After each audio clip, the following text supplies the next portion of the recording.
This is the Soft Power Podcast, episode 15.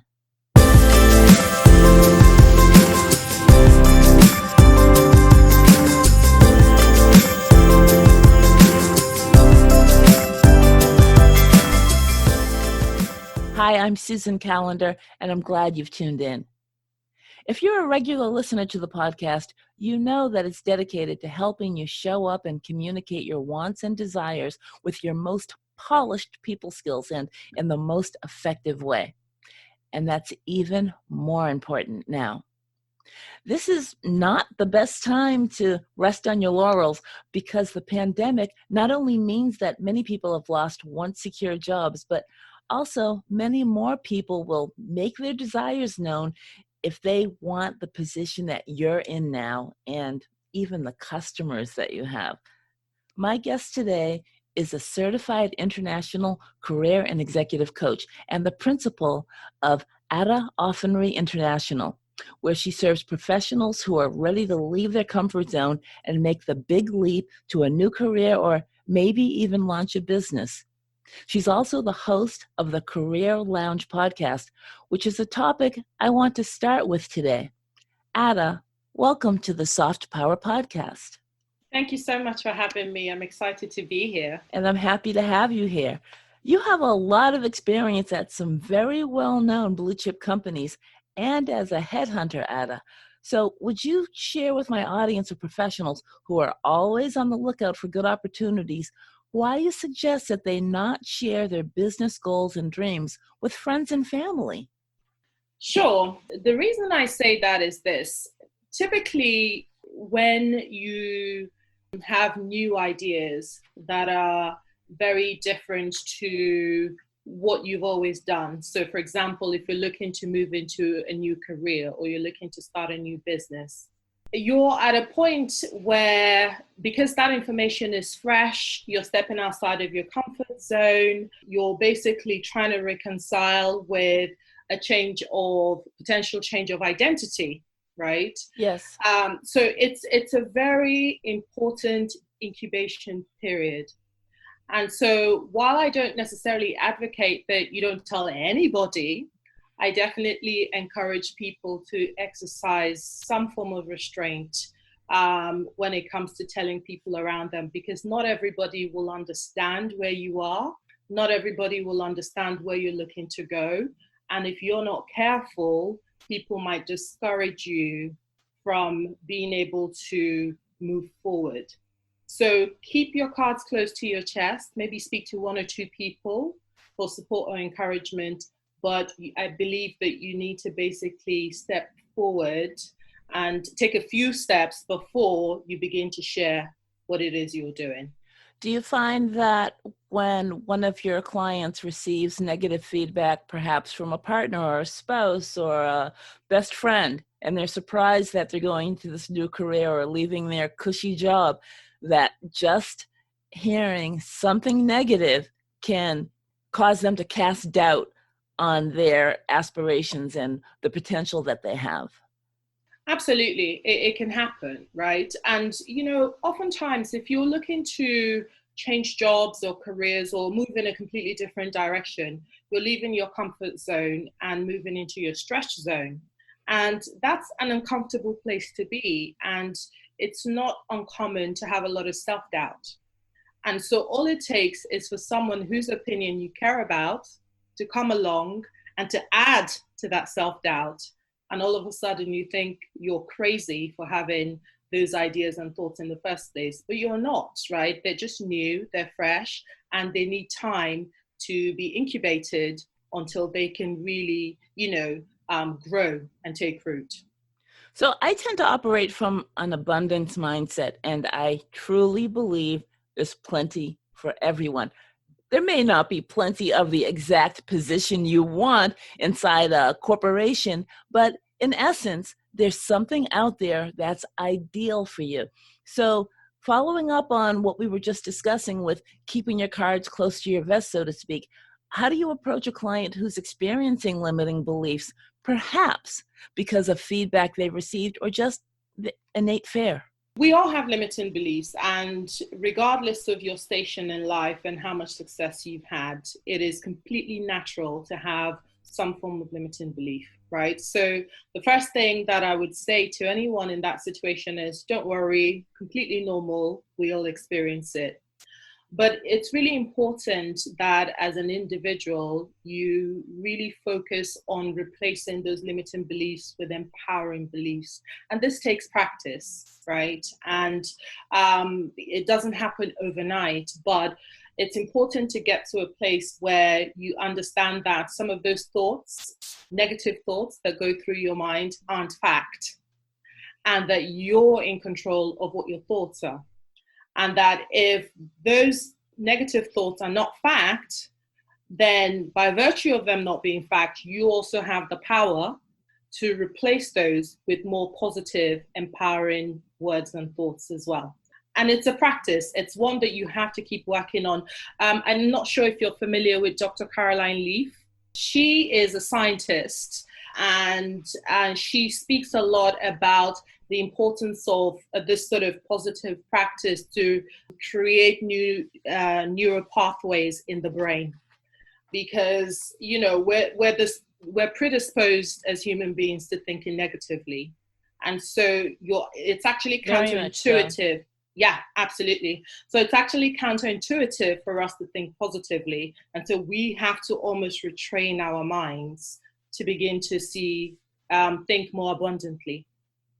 So when a client comes to you initially, are they already out of their job, or it's something, have they given themselves a goal of, in 6 months, I will be in a new position, or I will have started that small business that's been on my mind for so long? So what are those limiting beliefs that are typical for a person? And just anything that will help the audience just think in terms of, is this something that I do, and how can I move past it? Sure. So just to kind of answer both questions, I do get people who come to me who are out of work. I do get people who are currently in their careers and they're thriving and they're just unsatisfied and unfulfilled and unhappy. And they feel stuck and they can't figure out what's next. And I have people who come to me who are clear on what's next and they need support to be able to make the transition. So I get all sorts of people coming to me. And they have so much, a huge part of the work we do is mindset, right? Because oftentimes some of the limiting beliefs I'll hear people saying are things like, it's impossible to be able to do X, Y, Z, given my experience or given my age.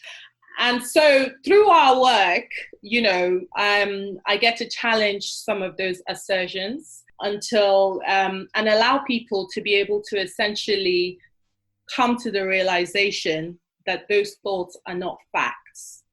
And so when you come to the realization that those thoughts are not facts, then it opens up a whole world of options, right, to you. It's true. It's just, a belief is just something that you've convinced yourself of.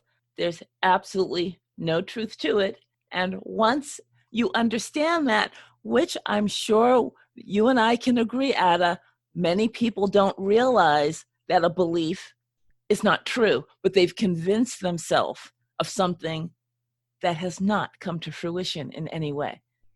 Absolutely. And sometimes, they haven't plucked it from thin air, right? So maybe they've had a bad experience or someone close to them has had a bad experience. Mm-hmm. And so that feeds into the notion that this is what happens, maybe I won't get a job because, I'm not experienced enough, or because of my race, or, all sorts of different things. Exactly.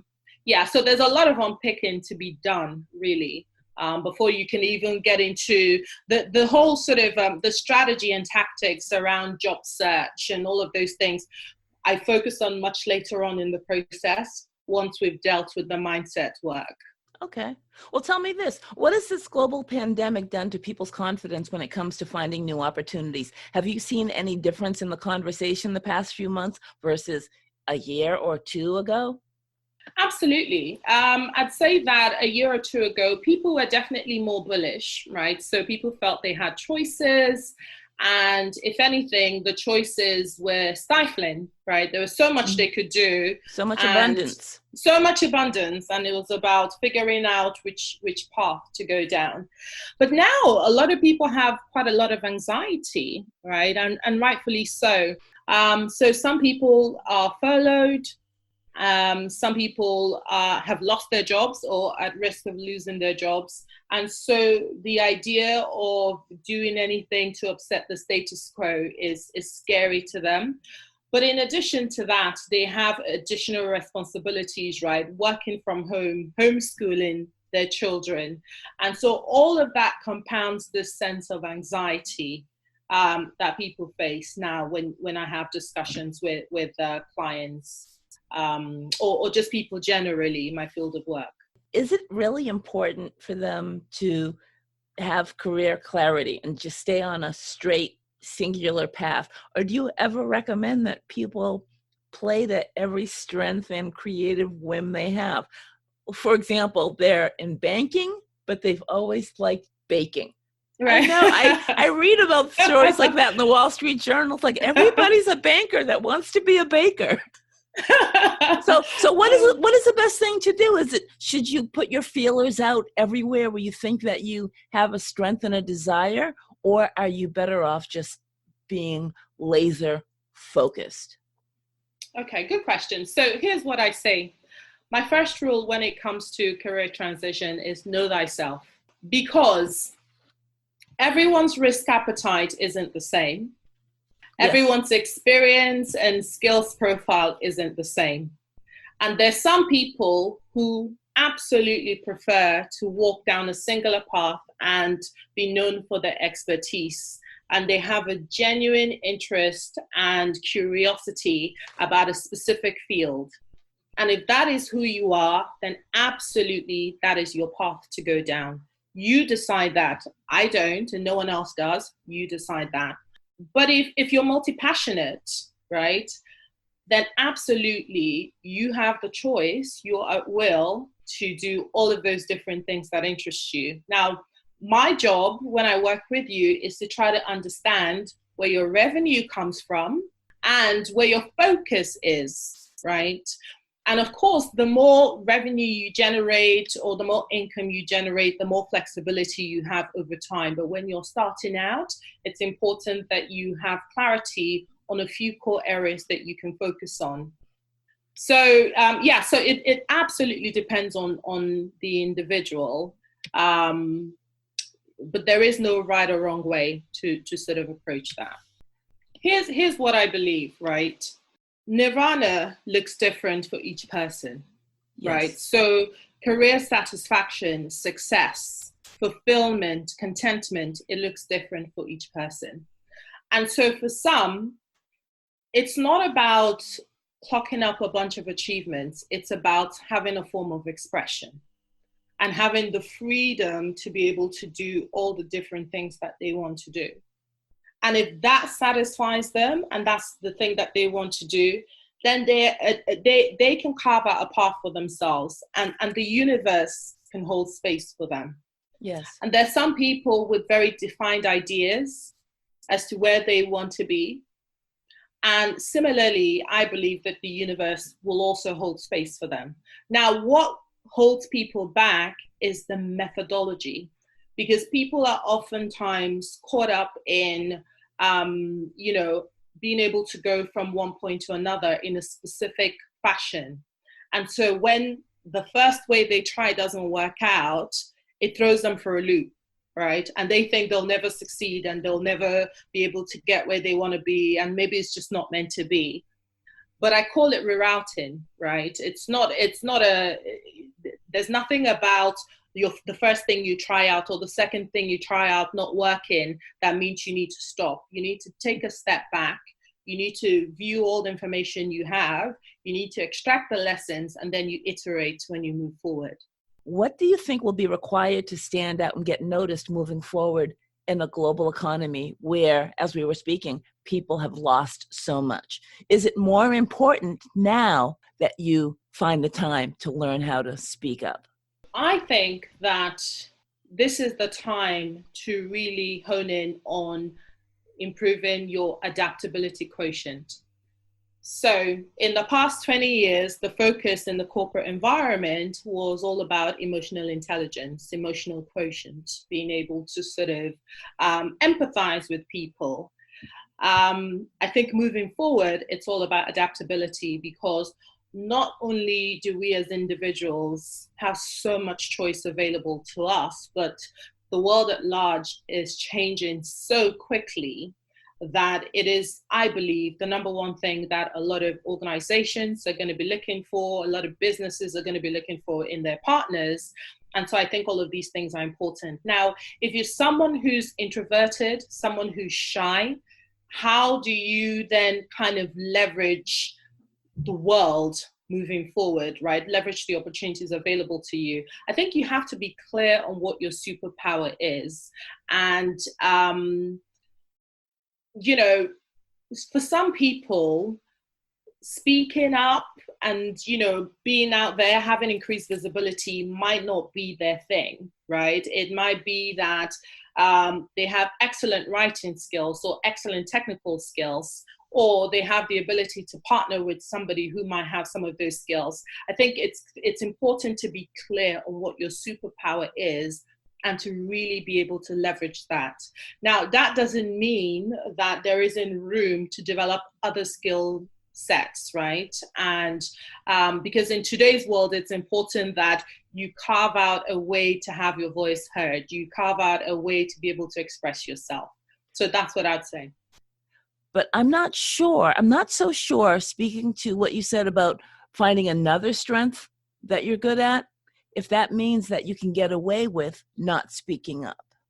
What do you think? So, yeah, no, good point. So let me clarify this. So, you know, I think that let's take it back to working in a corporate environment. So I think Sure. step number one is you need to be clear on what the rules of the game are in the company. Absolutely, right? yes. And I think that this is where a lot of people kind of miss out on things, because they're not really clear on the characteristics that you need to possess within the organizational culture in order to succeed and thrive.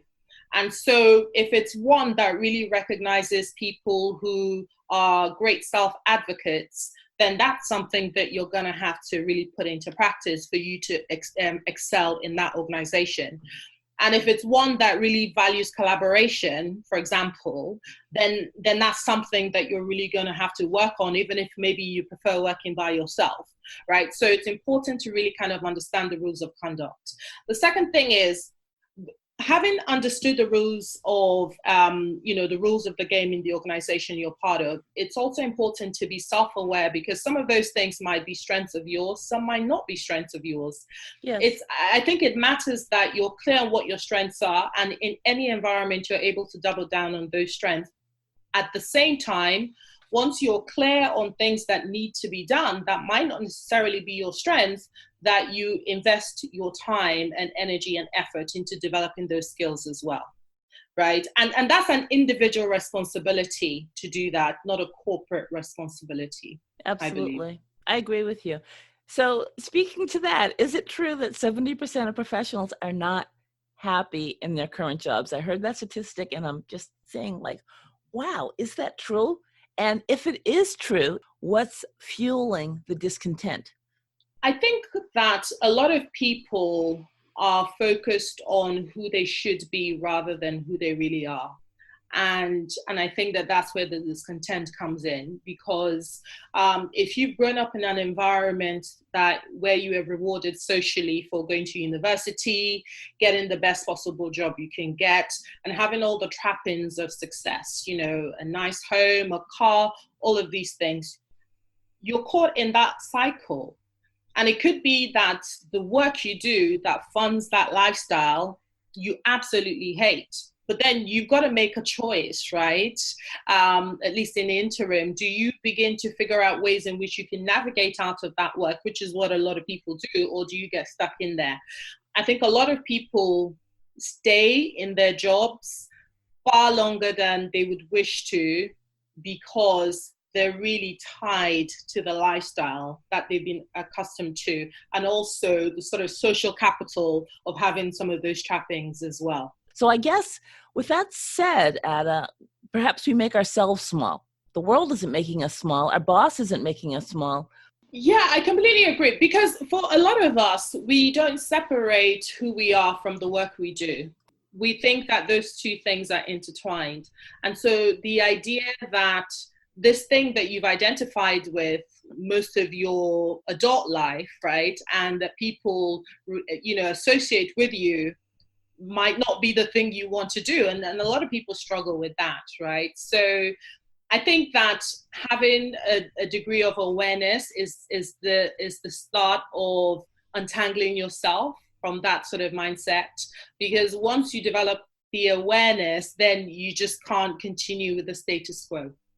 Tell me, what are the pain points that your clients tend to have that delineates people that go it on their own and those that recognize that they really need the help of a career coach, an experienced person such as yourself, to guide them through this process?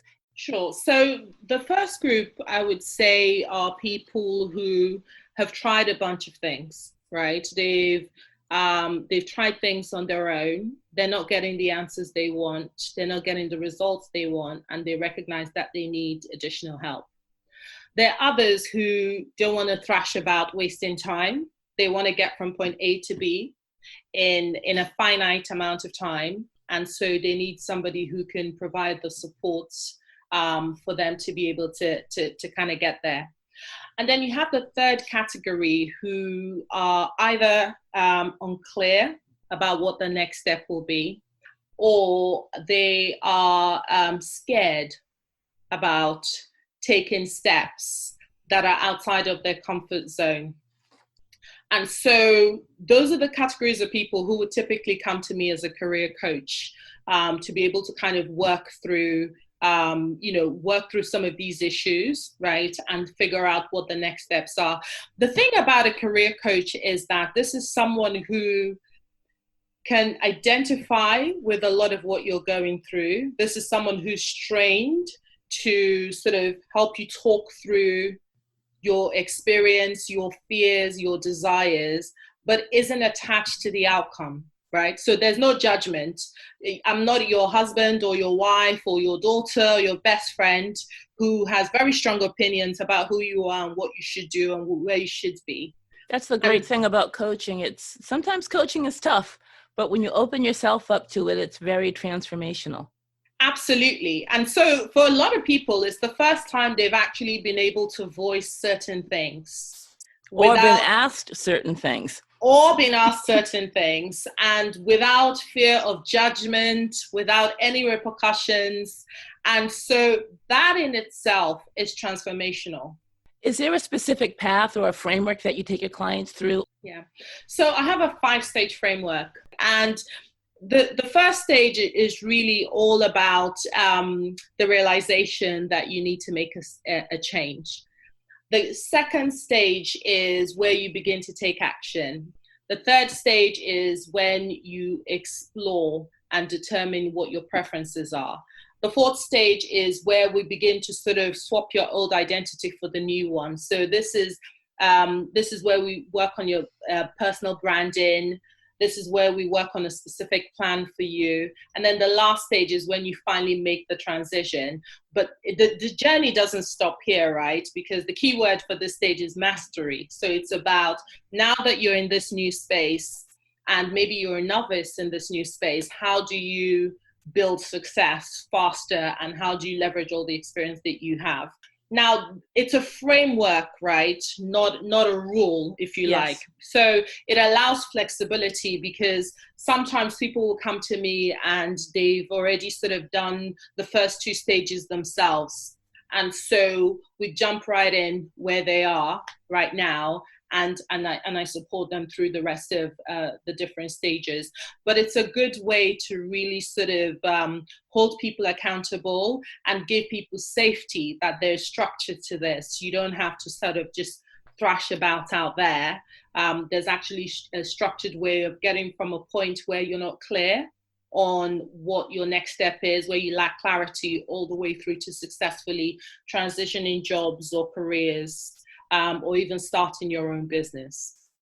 That's all really great, valuable information. And I thank you so much. And thank you for joining me today, Ada. That was wonderful.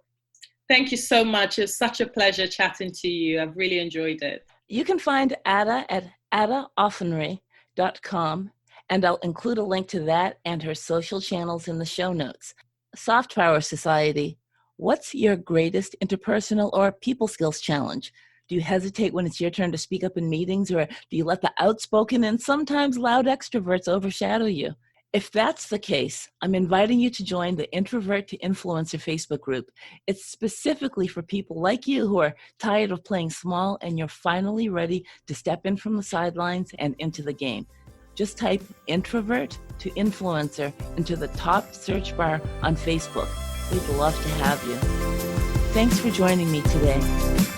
Bye for now.